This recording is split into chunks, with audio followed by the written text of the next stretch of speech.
आप देख रहे हैं TN महाराष्ट्र न्यूज चैनल। नीलकमल बोट दुर्घटनेत स्वतःचा जीव धोक्यात घालून 35 प्रवाशांचे प्राण वाचवणारा देवदूत आरिफ बामणे याचा आज मातोश्री निवासस्थानी शिवसेना पक्षप्रमुख उद्धव ठाकरे यांच्या हस्ते विशेष सन्मान करण्यात आला। यावेळी उद्धव ठाकरे यांनी आरिफने दाखवलेले प्रसंगावधान, धाडस आणि शौर्याचे कौतुक केले।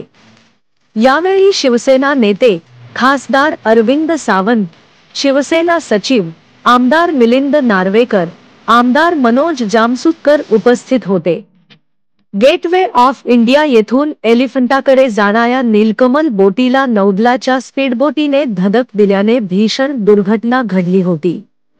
त्यात दोन्ही बोटींना जलसमाधी मिळाली। या दुर्घटनेत 15 जणांचा मृत्यू झाला तर 100 जणांना वाचवण्यात यश आले। यावेळी देवदूत ठरलेल्या आरिफ बामणे याचे सर्वत्र कौतुक होत असून उद्धव ठाकरे यांनी आरिफचा आज खास गौरव केला।